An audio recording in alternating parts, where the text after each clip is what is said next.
In fact, Apple engages in large-scale secretive censorship. Elon Musk, who now owns Twitter, revealed on Twitter that Apple may remove Twitter from the App Store as well. And that would, of course, end Twitter. You don't go to Twitter except through its app. Could that happen? Well, there are signs that it might.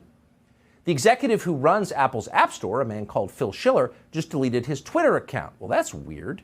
Apple has virtually stopped buying ads on Twitter. That's weird, too. So would Apple do this? Well, several tech developers are coming forward to confirm that this is exactly how Apple operates and has for years. So when Apple threw the social media company Parler off the App Store, remember that because they allowed Donald Trump to speak? You thought it was an anomaly, but it wasn't. This is what they do. And few people really understood that. In fact, for years, even the most cynical observers assumed that big tech companies like Apple censored speech. Yes, they do, but only in extraordinary circumstances. Oh no, they do it all the time.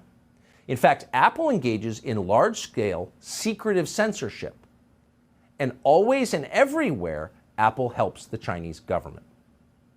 So preventing American citizens from saying what they believe or getting to the truth about something while bolstering the power of one of the most repressive governments in the world. This summer, for example, an FTC commissioner called Brendan Carr went to Apple about TikTok.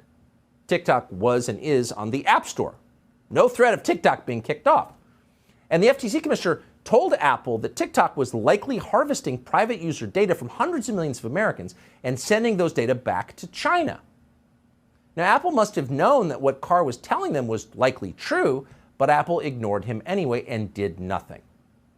So step back and consider the priorities, Apple's priorities that are on stark display here. Twitter must be silenced because it allows Americans to exercise their birthright, which is free speech, a prerequisite for a free society and a democracy.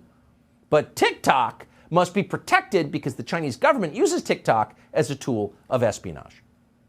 That is Apple's position. So at this point, the real question is, will Apple be allowed to strangle Twitter? Which it could, because it has monopoly power. So far, virtually no one in American politics seems to have noticed this is happening. No one certainly is moving to stop Apple from doing it. Though in a moment we will speak to the governor of Florida, Ron DeSantis, who said today he believes that Apple would be abusing its monopoly power